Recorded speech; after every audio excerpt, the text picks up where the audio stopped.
3, 2, 1. Hello and welcome to the Digital Freethought Radio Hour on WOZO Radio, 103.9 LPFM right here in Knoxville, Tennessee.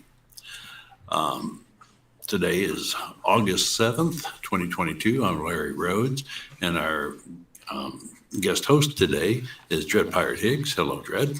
Ahoy there. We also have the John Richards from over across the pond in England. Welcome to the show. Thank you.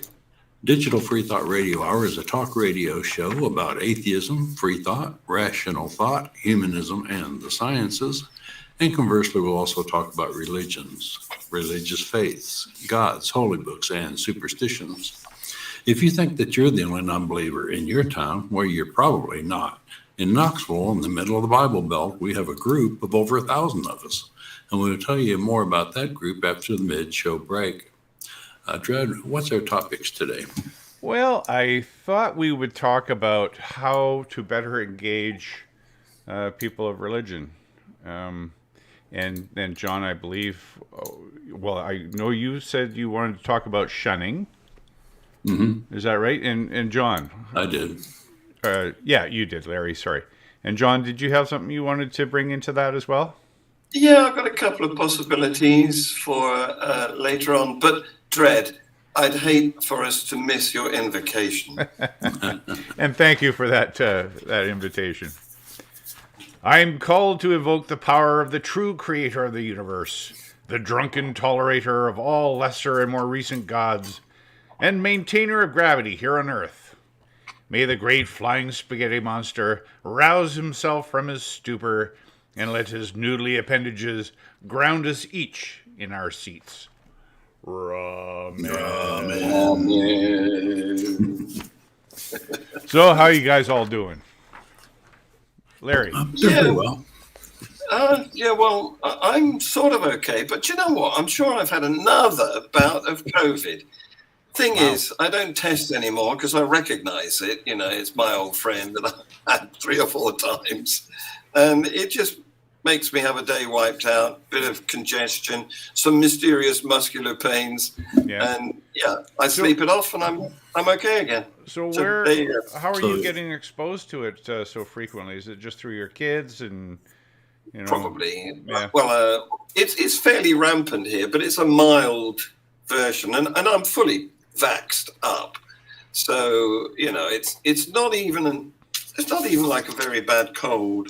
Are you guys doing the second booster now?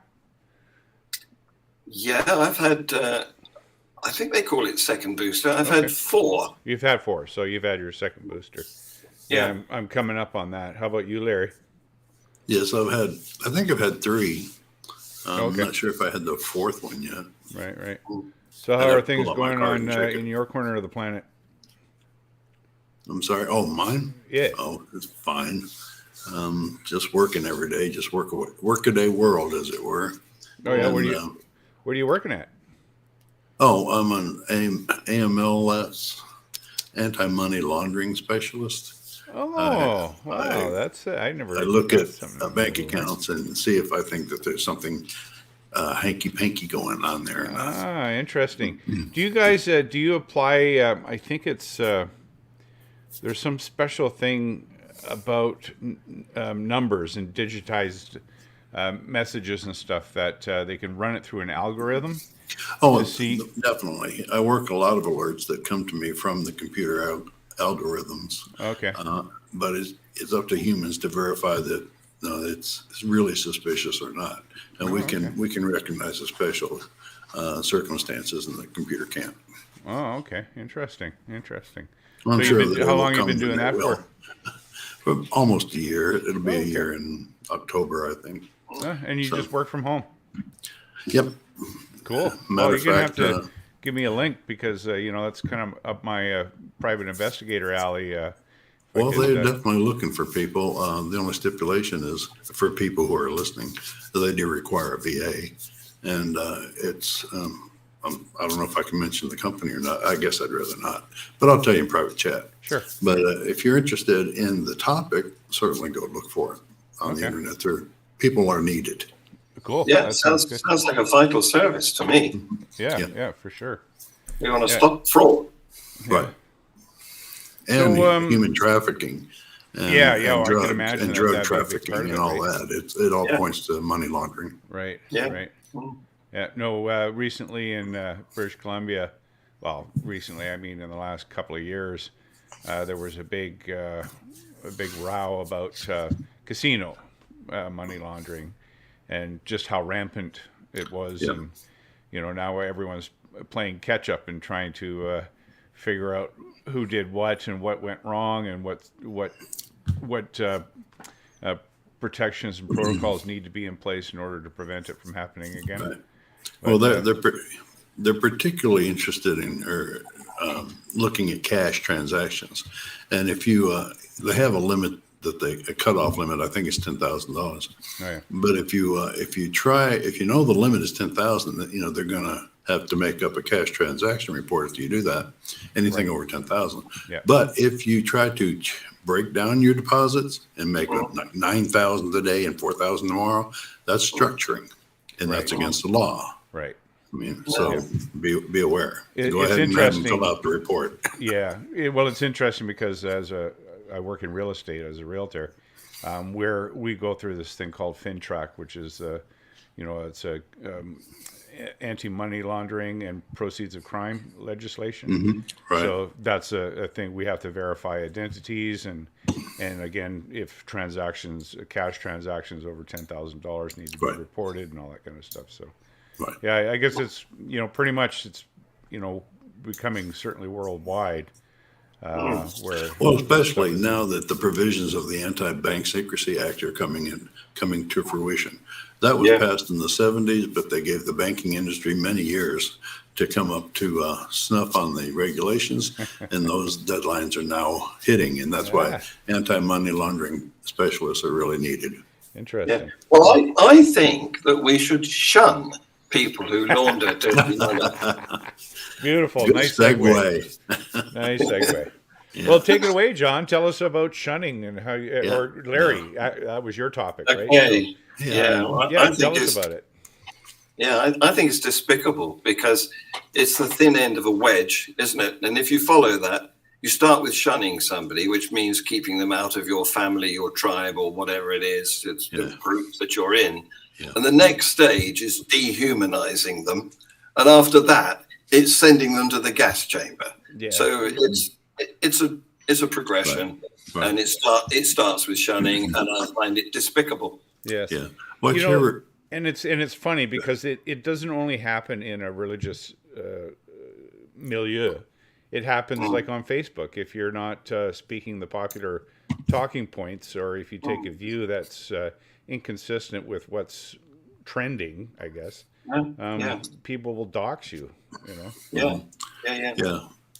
The reason I wanted to bring up shunning today is really religious shunning is what I wanted to talk about. Sure. And that's for people who used to be among your group, and then for some reason they decided to leave the group, and the group tells everybody still in the group to have no contact with that person. Yes. And that basically tells them that let's say your family is still part of the group, you can't have contact with your family. And this is a church telling you that you cannot contact your family. Yeah. Also, a lot of it, I'm sure, is the fact that there's reasons that people leave the church. They figure out that it's a hoax or that it's just not true. The claims are invalid. And then you leave. Of course, the church don't want you, what is it? Spilling the beans. Spilling the beans. That's good. Yeah. Or contaminating the rest of the flock with your newfound knowledge. So, of course, that's why they instigate it in the first place. But it's a despicable practice, and most churches, I'll have to say, do not practice this. But there are an awful lot of them that do. Well, there's three. Bring it up. There's three sects in particular that do this, isn't there? There's the JWs.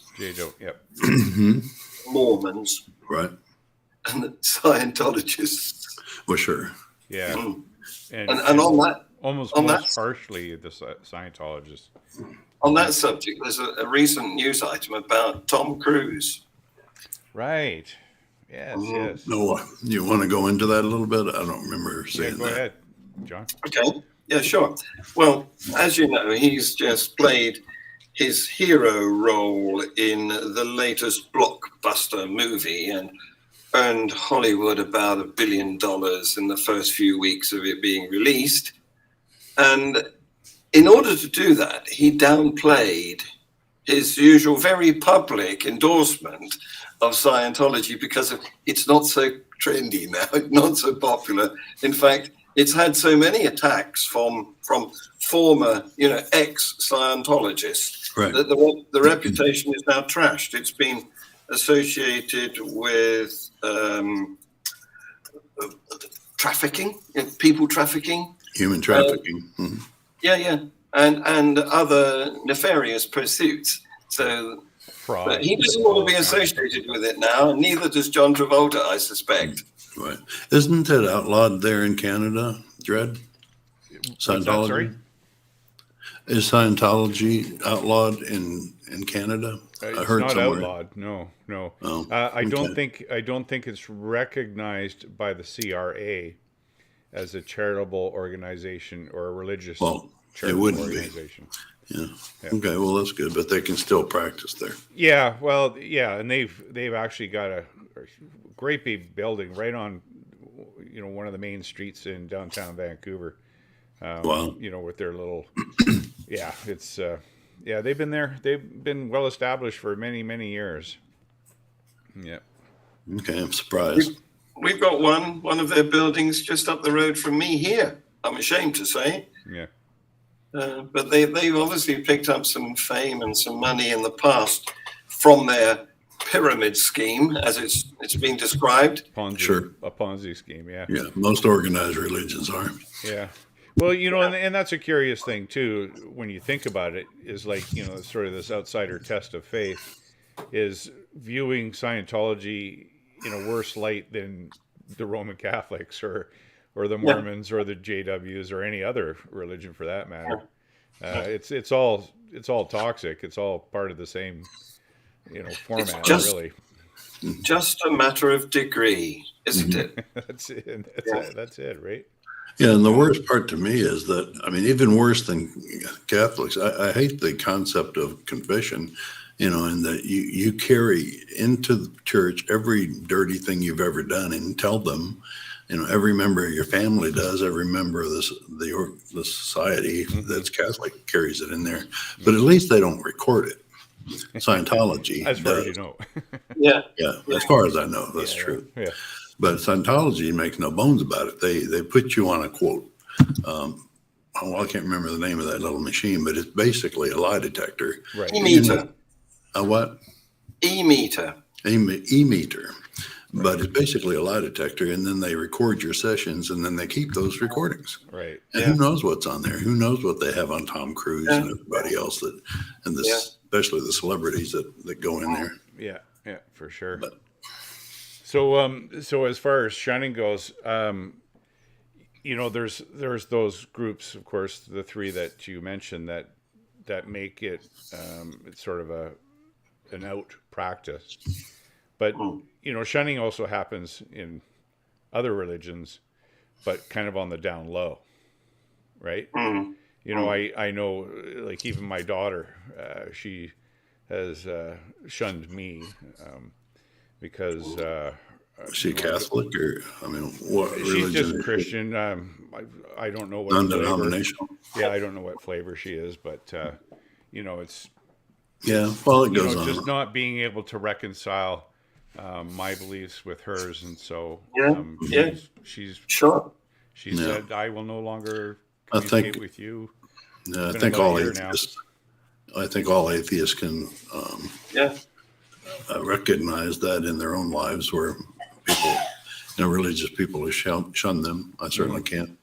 Indeed, atheists get shunned too, especially in certain parts of the Bible Belt. I don't know whether some years ago, Top Gear, the very successful BBC TV show about cars and mostly about personalities. In fact, it's a sort of comedy show, really.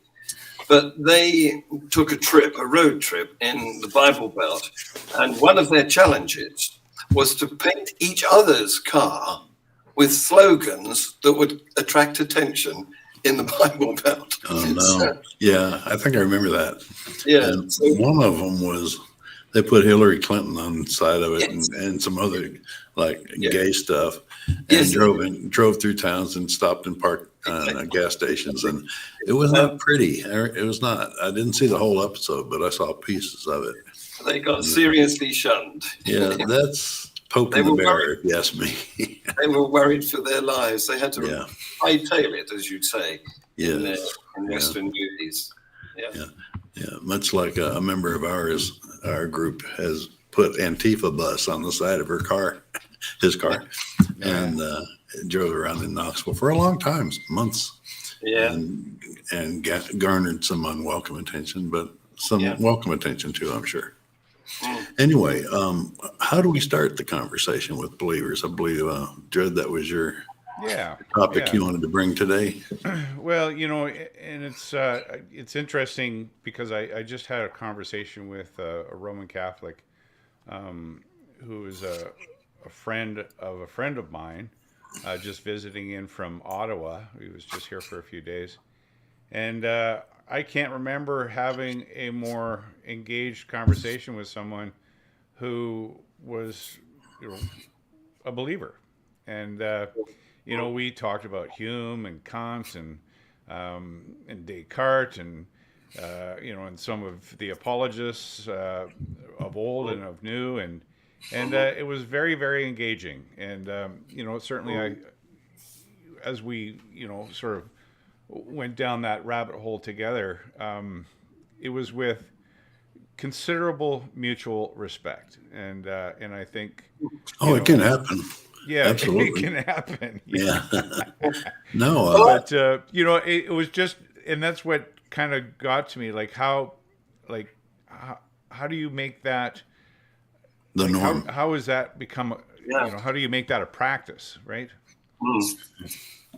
I was thinking,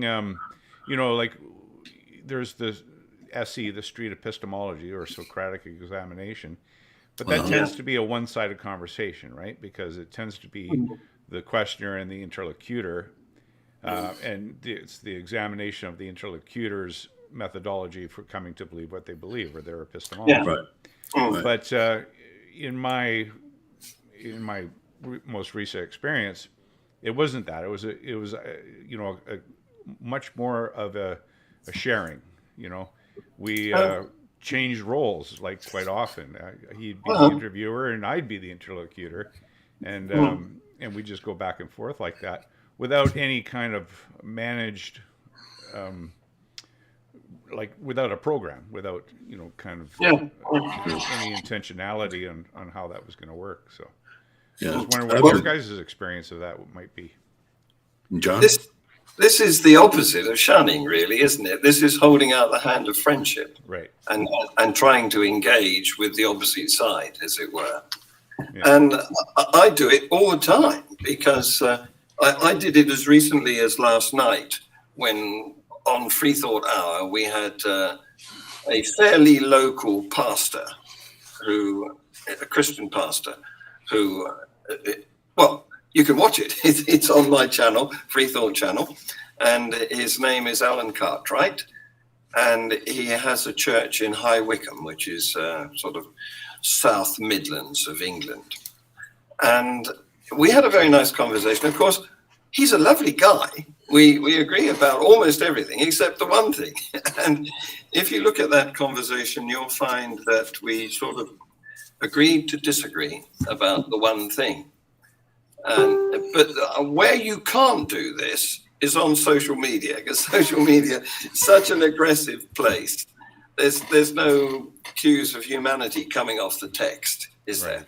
Yeah. So, and that's where I meet my guests usually on a Facebook group called Unbelievable ? Mm-hmm. And that's where I met Alan. And so we went from texting to each other to having a private video chat to having a public show.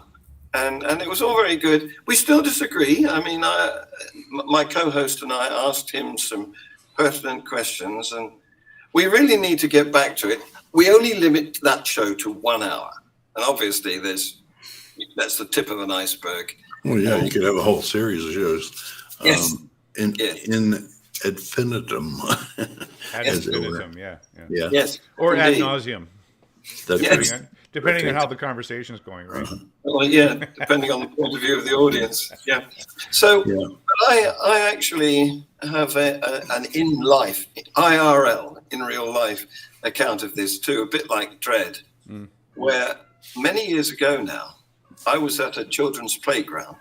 I mean, the kids are past going to children's playgrounds now, but back then I was at a children's playground and I bumped into another father who was at the same playground with some of his children and engaged him in conversation. It usually starts with the weather in this country, but then progresses. And I discovered that he was a Christian. He discovered that I was an atheist because he'd just come and taken over the pastorship of a local church, a new Reformed Baptist, I think biblical. So I can't remember the name. That's funny. Yeah. There's lots of different flavors of baptism. They all choose the one that they fit best. Of course. Right. Anyway, that worked into a regular meetup. He and I would meet for coffee and we would chat and we would talk about why we think the way we do. And this went on for, I don't know, a year, 2 years perhaps. And it was all very, very friendly. And I was impeccably polite to him,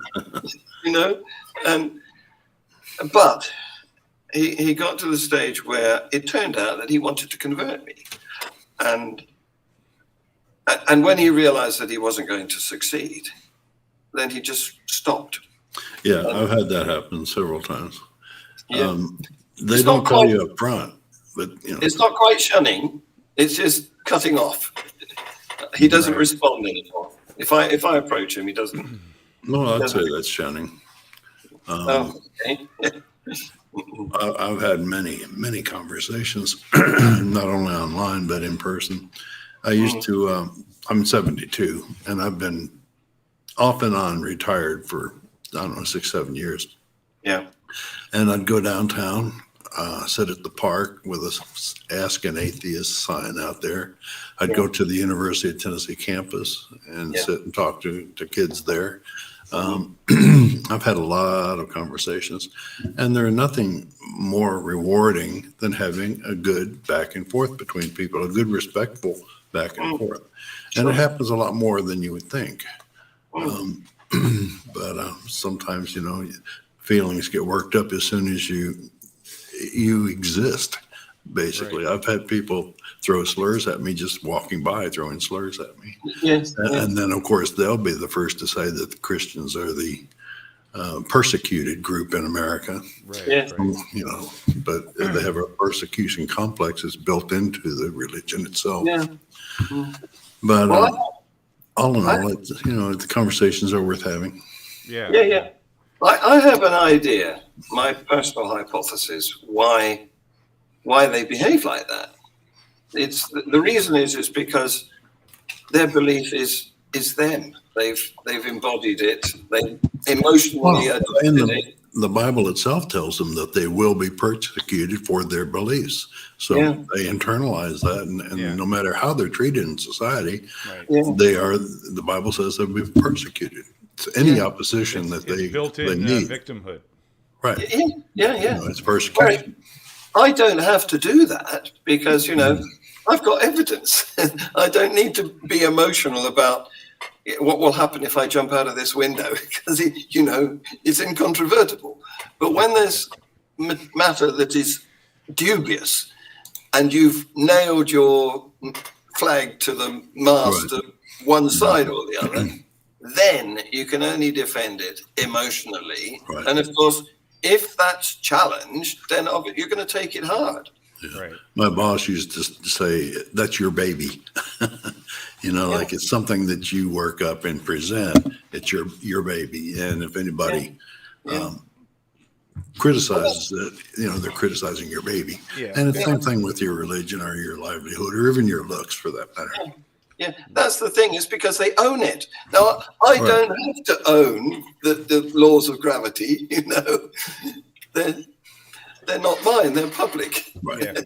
Well, and just like Larry is alluding to, is that we're very invested in our beliefs and tend to not be able to distinguish ourselves from our beliefs. And so if our beliefs are attacked, it feels like a personal attack. Right. Right. And, I mean, the saying goes is you can hate the game, but you don't need to hate the player. Right? It's it's not ad hominem. And most people just don't get that attacking their ideas is not the same as attacking a person. Just recently, actually, I was having a sort of a text off with the pastor of a local Baptist church here because I wanted to, because I broached the subject of updating the entrance signs into our community that list all the religious and spiritual services available. Oh. And of course, the sign currently only displays those Christian religious and spiritual services. Really? Not even Hindu or Muslim or any of that? Exactly. And so anyway, I had, like the Pastafarians, we've been in our local spiritual directory in the newspaper. Yeah. It comes out every 2 weeks. The spiritual directory is free, and those that offer services get to advertise their services for free. And so we've been in there as Pastafarians for the last 4 or 5 years. Yeah. As have the Baha'i and a Buddhist church, or not a church, but a Buddhist organization. And so my motivation was to not only get the Pastafarians up on this sign, but to be inclusive of other belief systems which are not necessarily Christian. Right. And man, did he just take holy offense to that. It's like, well, it's a private sign and we put it up. And he said, you actually have no evidence to that effect because I have already done the research. And it's, these signs have been erected as they were essentially a gift to the community. So they're actually posted on public land.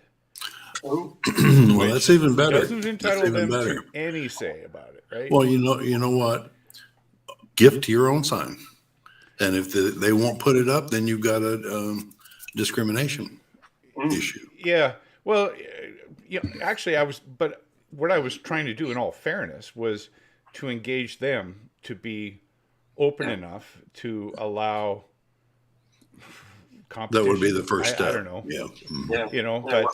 But I thought I would do the right thing in my mind, do the right thing first by engaging them in a polite way to see if they would be willing to participate. And when push comes to shove, my own sign's going up, or our own sign, and I'll get the Baha'is and the Buddhists to see if they're interested in participating as well. Okay, well, very good. We're probably at the bottom of the hour here, eh? Yeah, that's right. At that point, we should probably break for station identification. This is the WOZO radio station at 103.9 LP FM here in Knoxville, Tennessee. And we'll be right back after this short break. All right. Well, you'll have to clip this out of the recording because if I stop recording, I'm going to have to send you a new link for the second half. Okay. I'm ready to go back in if you are. Yeah, sure. Okay. 5, 4, 3, 2, 1. Welcome back to the second half of the Digital Freethought Radio Hour on WOZO Radio 103.9 LPFM here in Knoxville, Tennessee. Let's take just a moment to talk about the Atheist Society of Knoxville. ASK was founded in 2002. We're in our 20th year now with over 1,000 members. We have weekly in-person meetings in Knoxville's Old City at Barley's Tap Room and Pizzeria. Look for us inside at the high top tables every Tuesday evening between 5 and 8 o'clock. Or if it's pretty weather, we'll be outside on the deck. We also have Tuesday evening Zoom meetings if you'd like to join us. If you can't get out, you're not in Knoxville, just want to sit at the computer and talk to other atheists for a little while. Join us by emailing us at askanatheist@knoxvilleatheist.org or letschatse@gmail.com, and we'll send you the link. You can find ASK online on Facebook, meetup.com, or go to their website at knoxvilleatheist.org, or just Google Knoxville Atheist. It's just that simple. By the way, if you don't live in Knoxville, you should still go to Meetup and do a search for an atheist in your town, an atheist group, in your town. Don't find one? Well, start one. Well, Right. yeah, absolutely. Dred, where you want to pick up? Well, so we were talking about how to engage people of a religious mind that in a more respectful way, to to not have them hate us as atheists or otherwise religiously oriented, as I like to call myself. You had your hand up there, John. Well, yeah, because I think we're on a loser by attempting to do that. And it links to your admirable attempt to get the entrance to your town labeled as multi-faith. Because the trouble is what they do, particularly, I mean, Christians are the main culprits here because they're the biggest, they're the majority of members in the world that we're talking about. Mm-hmm. And the trouble is that, like we were saying about they have to own their faith and have to defend it emotionally, that makes them dogmatic about it. And they don't like to be challenged, naturally. And so they think, because they're right, they think they've got rights, which yes. they can impose on others. Entitlements, yeah. Exactly. And we think they've got privileges. It's an entirely different kettle of fish. Yes, yeah. No, I agree totally. And, and it's like here in British Columbia, I probably mentioned this on previous shows, but the public purse for public education, a large chunk of it, up to 35% of the budget, goes to private schools that have a religious portion to their education. Generally, it's Christian schools. There's some Muslim or Islamic government. Yeah, and here in and also here in British Columbia, by statute, churches, of course, get a considerable tax benefit on property taxes. And then municipalities, once that has been knocked down by 90% under statute, they go hat in hand to the municipal councils and area directors to have relief of the remaining 10%.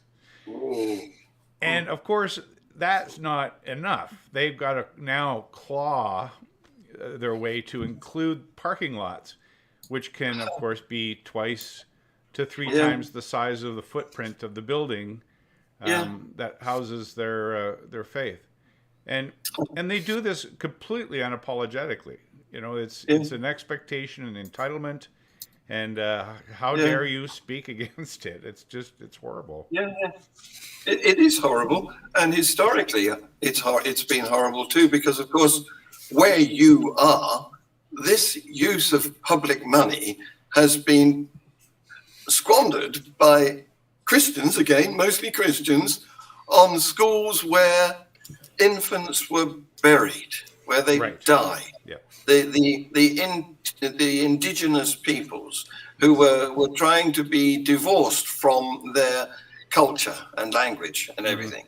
And this has reached such a pitch that even the Pope has had to go over to you and apologize quite recently.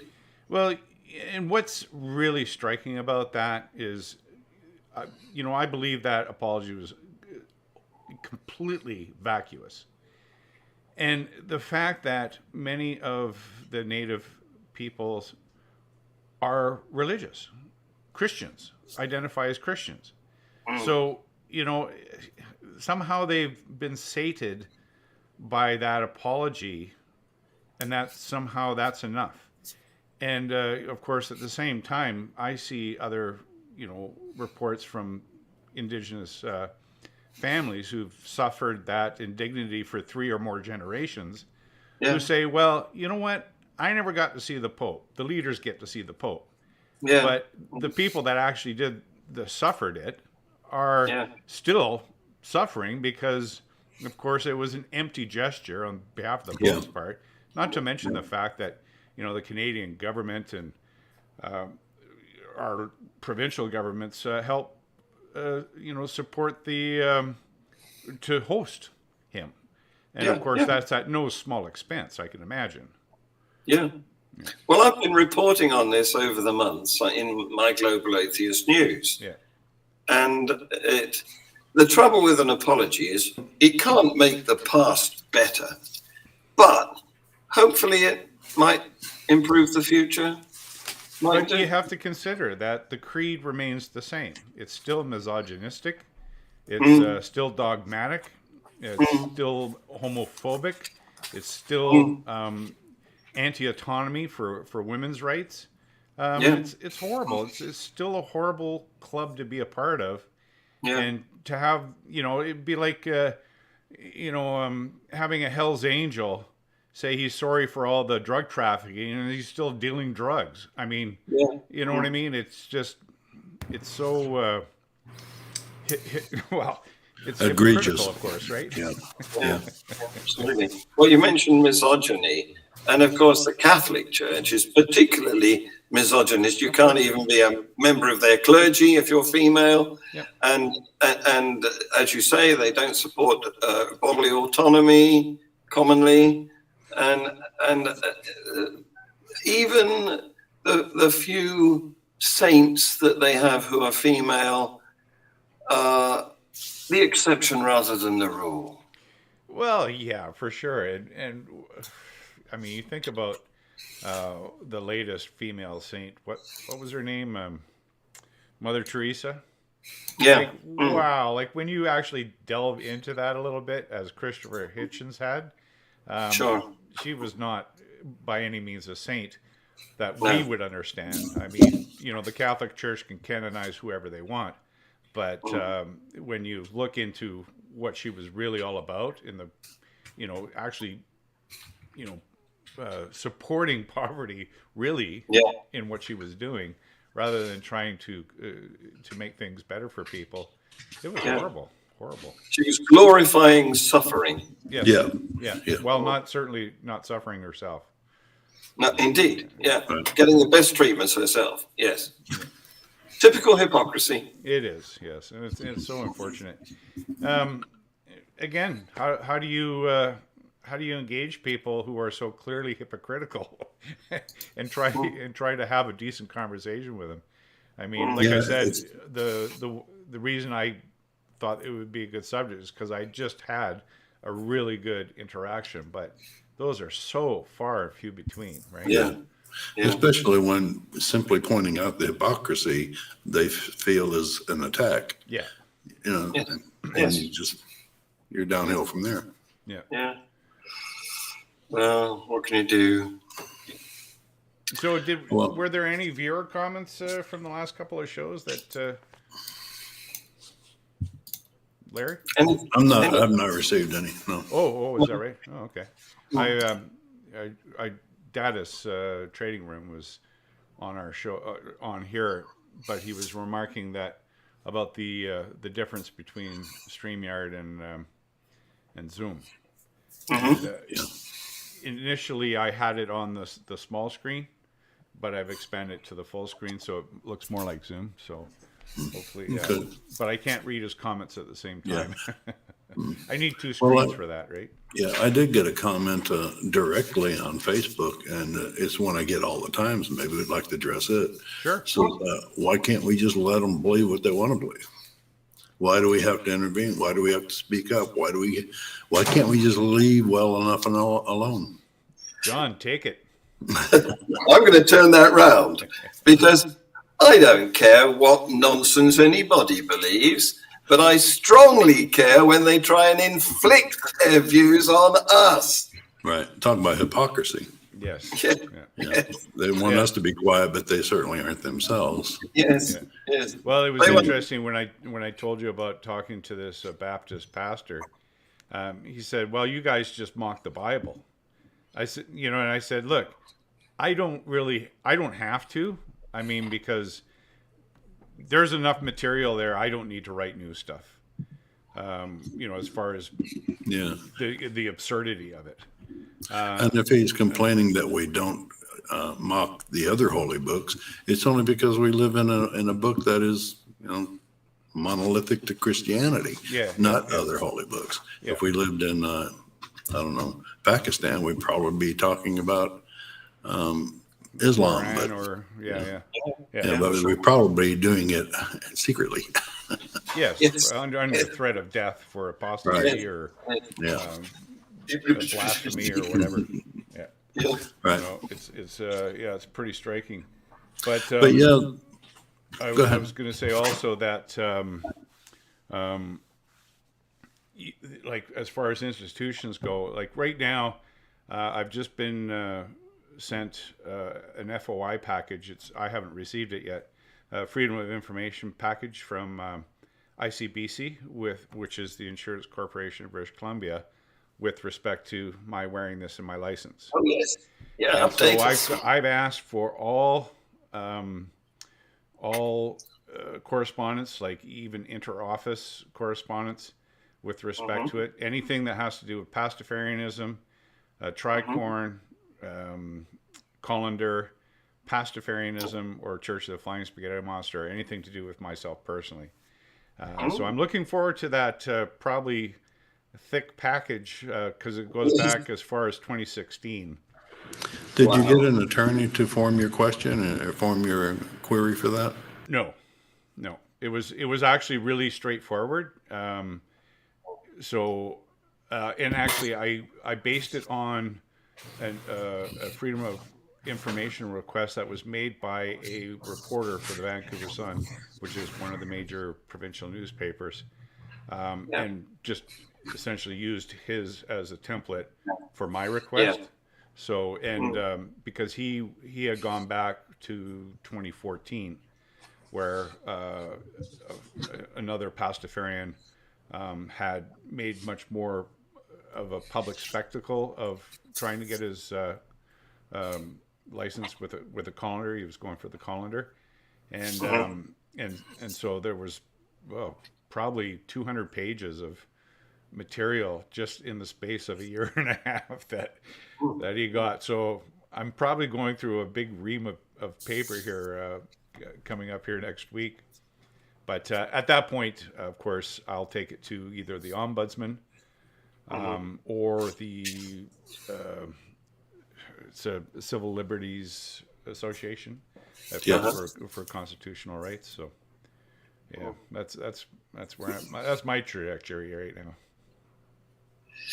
So what would amuse me would be if some of the Christian bishops applied for their driving license with a mitre on their head. Exactly, right? Like, it's the arbitrariness of it. Why is ICBC the defender of the faith? Yes. Like, give me a break, like I understand that, the Queen is the head of state in Canada, and there is an official. There is an official. Yeah, there is a de facto state religion because she's the titular head of the Anglican Church, and despite the fact that the Charter of Rights is very clear in its verbiage about freedom of religion and religious expression, it's not. It's not in practice anyway. No. Well, there you go. The trouble is with these dogmatic people is they not only think they've got rights, which we would call privileges, but they think they've got knowledge, which we would contest. Right. I met an Australian yesterday, I think it was, who made a video that said effectively we shouldn't be attempting to do anything about climate change because it's all in God's hands. Yeah, right. Yeah. Well, yes. Yeah. Well, and that's a whole nother topic, right? I think we've been there before about, religious people. It's almost they're almost encouraging it the end of the world, because it'll bring Yeah. them to the the rapture, or Right, bring and them closer that gets to back God or to whatever. the question that I was asked: why do we open our mouths? Why don't we just let people believe what they want to? Because of the harm it does. Right. Yes. If we sit, we have. How long has atheism been sitting around keeping its mouth shut? Yeah. How long? 200 years at least, Yep. since the founding of the nation. Yeah. Very rare instances as an atheist ever spoke up, but now that we're doing it en masse, pretty much, it's starting to become a problem, and they're telling us to shut up. Yeah.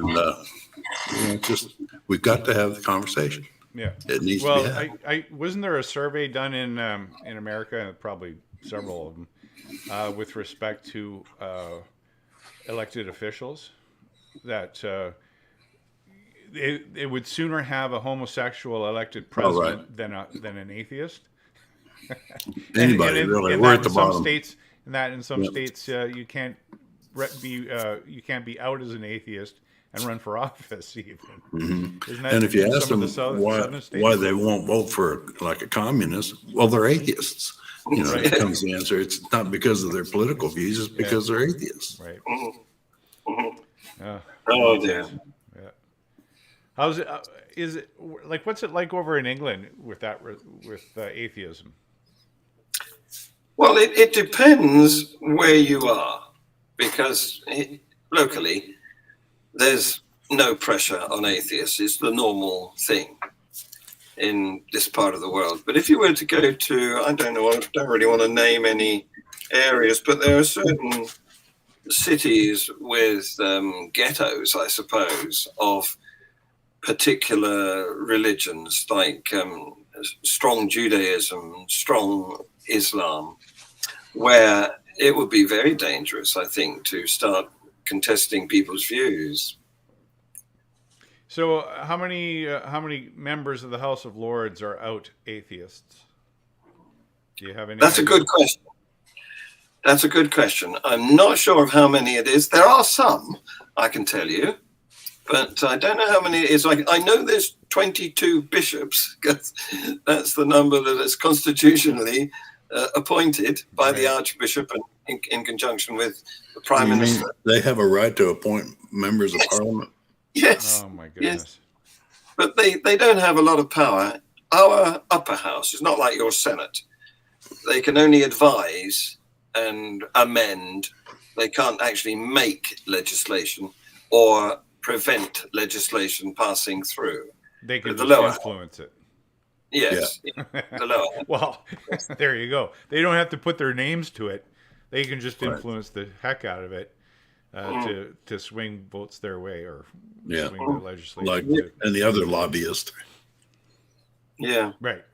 Yeah. But we've got cases, sort of ongoing cases of where in these parts of the UK I'm talking about, the governance of a school has been taken over by the instance I'm thinking of is by a group of Muslims. And they have tried to impose standards on the way the school is run that is quite unacceptable here. And there's been a number of court cases as a result of it, because staff have been sacked on dubious grounds, heresy or blasphemy grounds. Right. And you can't do that in this country. Well, And you can't even do anyway. You can't even do it. You can't even do hate speech in this country because you get locked up. Yeah. Yeah. Well, And another thing we've seen here in, I think it's all North America to some extent, but certainly in BC, where there's more, there's a larger population of Indigenous people, and identifying in different tribes and groups and whatnot, where archaeological digs are governed by some very antiquated, dogmatic prohibitions, like against women anthropologists participating in a dig while they're menstruating. Oh. Are you aware of that? No. Yes, yeah, and it's getting worse. Because again, with this Truth and Reconciliation thing going on. It's an entitlement to respect their beliefs, and that, again, as we were talking about, where we should be able to separate a person from their beliefs, Right. and that beliefs, of course, are always open to ridicule or Right. investigation or criticism. That this is not this truth and reconciliation thing is pushing that practice aside, where if you criticize a person's beliefs, you're criticizing the person and will be thusly dealt with.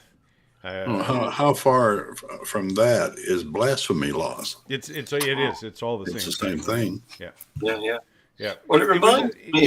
It was only in 1978 that blasphemy laws in Canada were abrogated.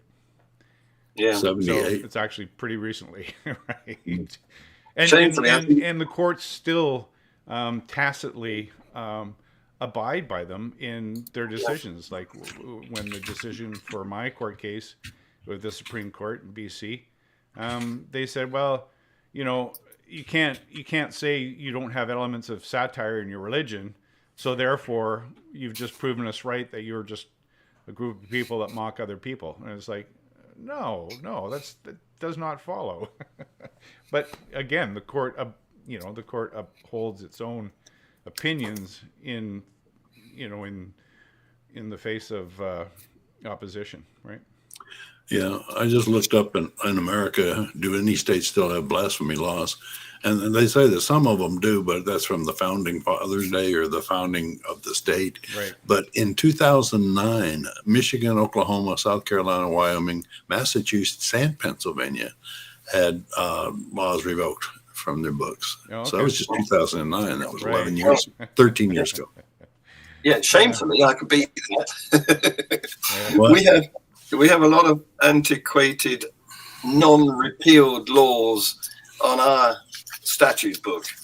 Things like I don't know whether this is still in force, but something to do with a policeman has got to use his cape to shield a woman who's squatting to have a pee. I know. Yeah. Well, our laws are. I mean, we can say that something is not unconstitutional, and we don't have to pass a law specifically for those things. We can just say that this group of things is no longer unconstitutional, and that's what happened here. In the case of blasphemy, it was finally abolished in England and Wales in 2008. Mind you, nobody had been prosecuted for laws for a long time. Mm-hmm. Yeah, Right. probably 100 years. I don't know. Mm-hmm. Yeah.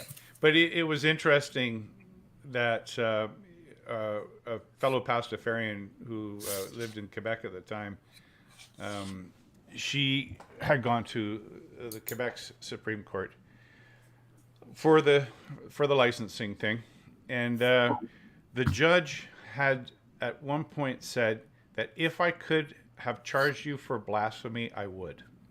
Oh, Like, wow. Wow, that tells you there's a a lot. lot there. Tells you a lot about him and not very much about her. Of course. Yeah. And interestingly, I was recently contacted, and I probably mentioned this before, contacted by a gentleman in Ontario who has now, because our licenses are issued for 5 years, has now twice been granted a license wearing a colander. Great. Yeah. Cool. So his current one expires in 2024 or something like that, and he reached out to me and said, I just heard about this, and there you go. Yeah. Go ahead, Larry. Yeah. We're getting close to the top of the hour. We need to bring in our last words or whatever going out. Sure. So where can we find you, John? I'm on Freethought channel. That's all you have to do. You put those two words into the YouTube search bar, and that's our channel. It's not just me. I've got a That's team 3 of words. people. Yeah. Isn't there So a hyphen Freethought. between Freethought or something? One word, Freethought. Yeah, I hear you. Go ahead. Yeah, you can find my stuff. I'm on YouTube. I live stream this at 8 a.m. or 7 a.m. Pacific Daylight Time on my YouTube channel, Mind Pirate, MINDPYRAT. I also, when I am available, participate on Freethought, free-thought Productions Global Atheist News Review, where I get to have some opinions about things. And I love it. And I do that. I live stream that on my channel as well at 11 a.m. Pacific Daylight Time on Sundays. How about Larry? Where can we find your stuff? 2 words. Digital Freethought. I always used to count them as 3, but who cares? Digitalfreethought.com. And be sure to click on the blog button for our radio show archives. The atheist songs, we have dozens of them on there. And even though Steve, says there are no atheist songs. Who's that? Steve Martin. Oh, Steve Martin. There are many. My YouTube channel can be found by searching for Doubter 5 or Digital Freethought Radio. You can find my book, Atheism, What's It All About, on Amazon. If you have any questions for the show, send them to, thank you, Dred, askanatheist@knoxvilleatheist.org or let'schatse@gmail.com, and we'll answer them on future shows. You can find the Atheist Society of Knoxville at knoxvilleatheist.org. If you're having trouble leaving religious beliefs behind, you can get help at Recovering from Religion. Their website is recoveringfromreligion.org. You can find this show on podcasts everywhere. Just search for Digital Freethought Radio Hour. If you're watching this on YouTube, be sure to like and subscribe. Remember, everybody is going to somebody else's hell. The time to worry about it is when they prove that heavens and hells and souls are real. Until then, don't sweat it. Enjoy your life, and we'll see you next week.